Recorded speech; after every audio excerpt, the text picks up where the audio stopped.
Gemar Chatima Tova. We need to practice that. Gemar Chatima Tova. Don't worry, if you keep at it, you will get it. It's part of the Jewish lesson. And it's a lesson that I know very well.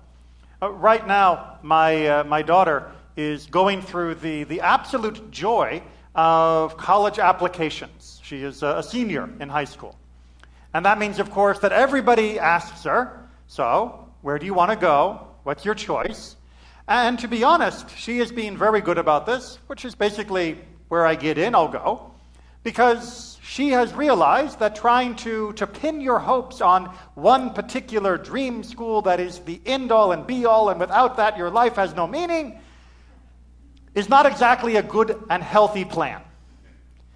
And although I have not shared with her my experiences as forcefully as I am about to, I think she may have learned that through osmosis from my own experiences.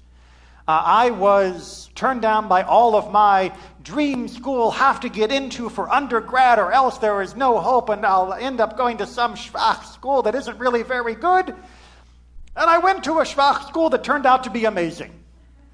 You know, it wasn't high up on all the U.S. News and World Report lists. It wasn't the school that had flown me across the country to have an interview and wine and dine me, which then turned out to rejected me. But it was a school where I made incredible friends, where I had an incredible experience, gained an incredible education. And certainly I would not trade that in for anything.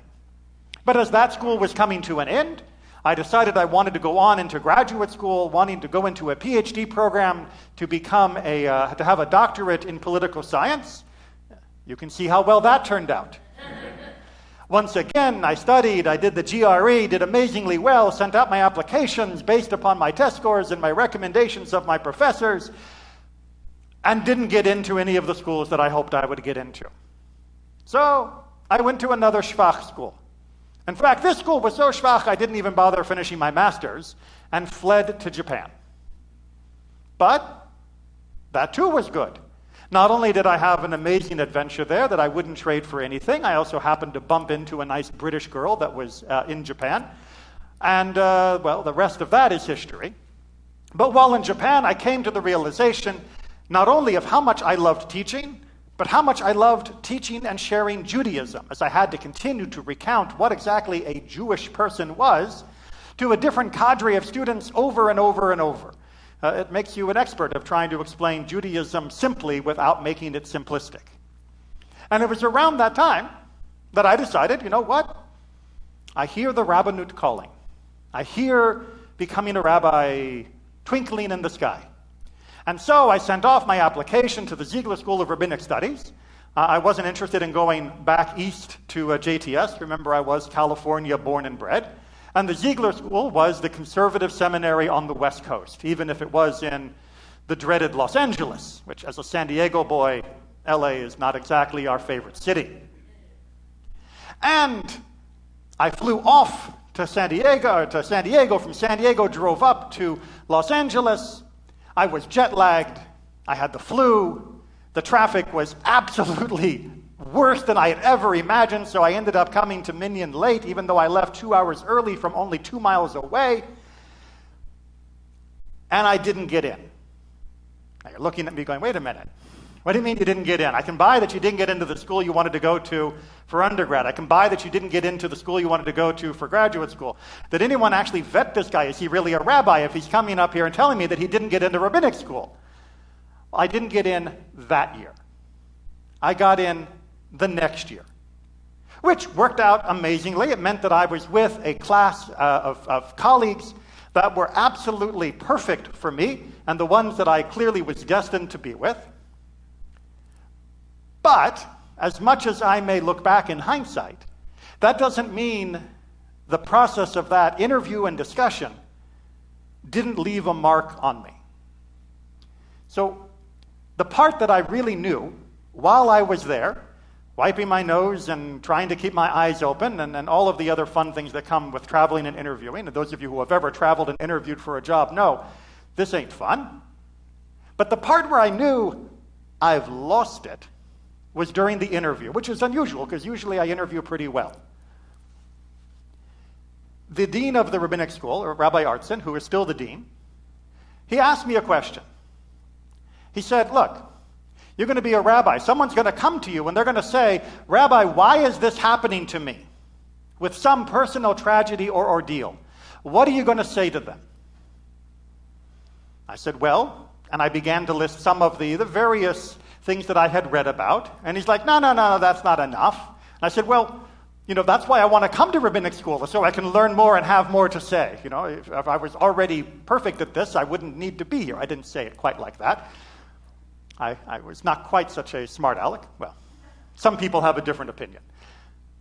And he said, no, that's not enough. He says, look, I am a rabbi. I am what most people would consider a good person. And yet I had a son that was born with severe autism. Explain that to me, Rabbi.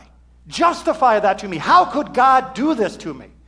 Now, after the fact, I realized that obviously he was not angry at God, and he had his own understanding and love for his son, love for God that was completely intact. But he was playing the role of an angry parent who felt that God had wronged him by the life that he had been given, by the hand that he had been dealt, by the situation he had been put in, and that this was not fair. And Rabbi, since God's not here to talk, you're going to talk, and you're going to try and explain it to me. And I tried. And I said, well, you can't assume that this was done as a punishment, blah, blah, blah. And he's like, no. It wasn't exactly a fun interview, as I said. And he said, Rabbi, look, I am never going to be able to have a relationship with my son that is two-way. Again, I do not believe this is what he felt at that time, but this is what he was trying to model as a challenging conversation that a rabbi would have to face. So, do not hold this against Rabbi Artson. He was pushing me to the limit. It was not at all reflective of him. He said, Rabbi, I will never have a true relationship with my son that is two ways. Of course, I'll love him. Of course, I'll take care of him. But he will never know me the way my daughter knows me, the way my wife knows me. We will never sit and talk and share ideas and share reflections and build memories that we can one day sit back and recall together. That is gone for me, Rabbi. That is never going to happen. And I said, well, I don't know. Is that true? Because I knew next to nothing about autism at the time. And he said, of course, there's no way this will ever happen. My son is not one of those high functioning. This is not, some movie like Rain Man where they can pretend like it's all going to be fine. My son is never going to have these capabilities. And I said, but you don't know that. And this is, as I began to argue, I think, where I was really losing it. But I said, you don't know that. I said, just because you think you won't have that relationship, just because you think that your conversation will never be two-way, just because you believe that that is what you have been dealt, does that mean you're going to stop trying? Does that mean you're going to give up? And I said, so too with your relationship with God. Just because you're angry at God, disappointed in God, God is not giving you what you think you want, does that mean you just break off the relationship? Sorry, God, you've struck out. You gave me somebody that was not what I was expecting, therefore clearly this was personal, and I don't need that in my life. I said, no, of course you wouldn't do it. You would keep working at the relationship with your son, and maybe there will be some glimmer, some spark, some insight. Maybe there will be some miracle that will allow it to continue to develop as a relationship that you imagine. Now, at the time, as a young man who didn't have any children of his own, I was kind of bewildered by his fervor about this relationship issue. I had known many people and had known personally what it was to be concerned for the health of another person, for the safety of another person, for the development of another person. But it felt so weird that he kept going, I'll never have this relationship, I'll never have a conversation. Turns out, as I studied more, one of the perks of going to rabbinic school, that in the Midrash it says, when does the father begin to delight in his children? When they begin to talk. Think, what?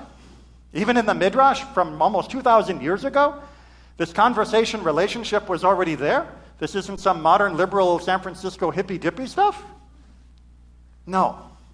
He was absolutely right that what we seek in our relationships is that two-way communication. And that when a child finally reaches that age where you're not only just pouring food into them and pouring love into them and cleaning up what pours out the other end, when they finally reach that age where they can talk to you, it is a miracle. And since he already had an older daughter, he had been looking for that for his son.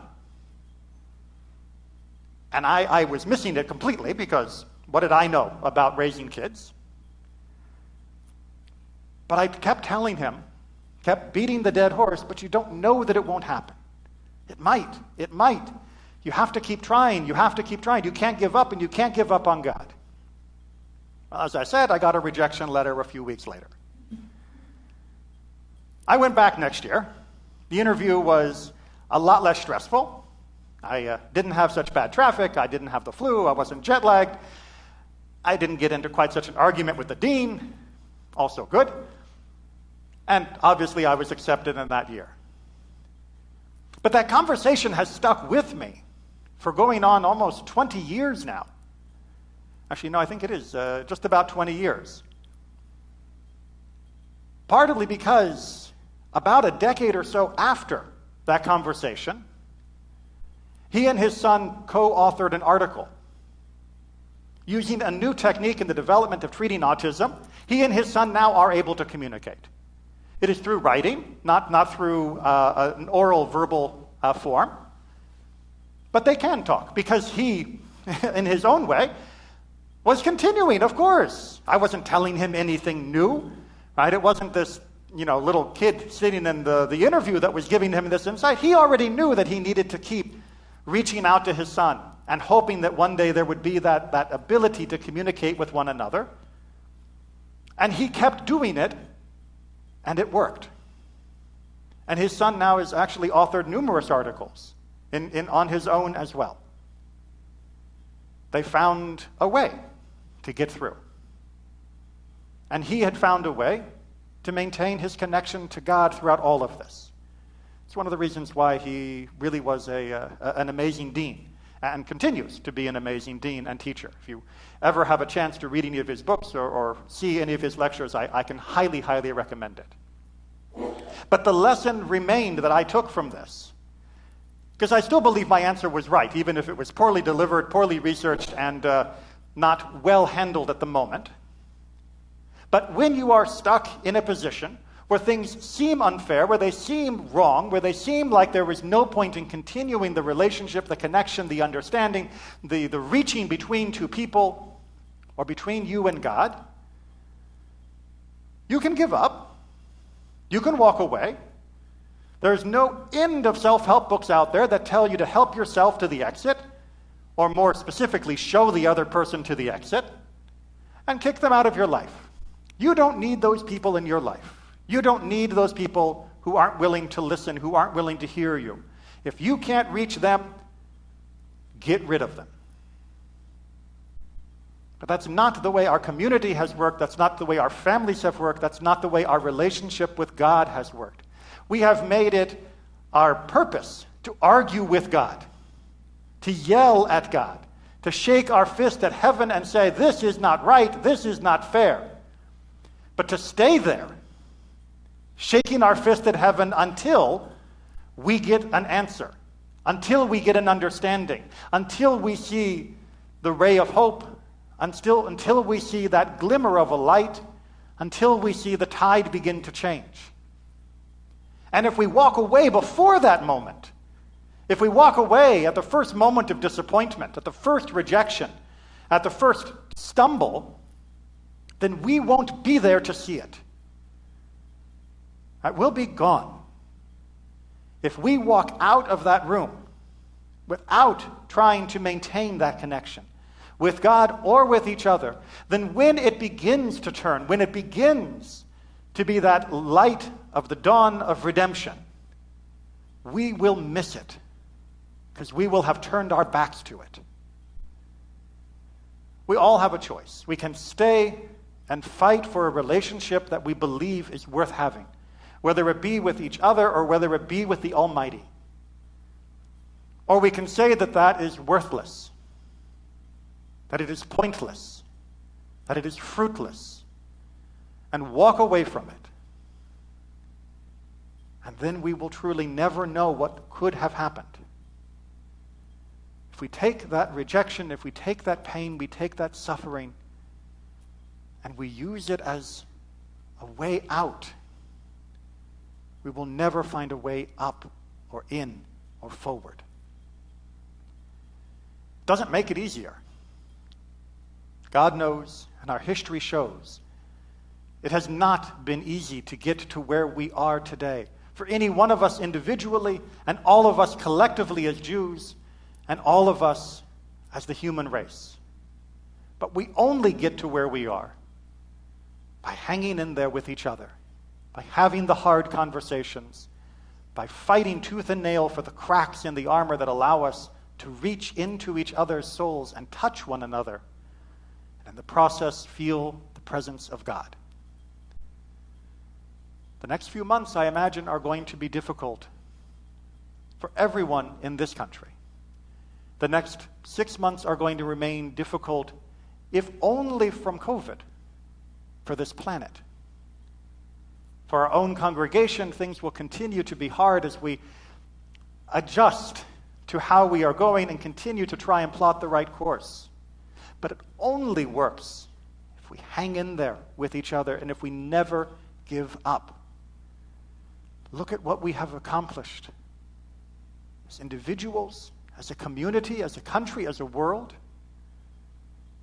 Will you walk away from that? Or will you fight for what comes next? Gemar Chatima Tova.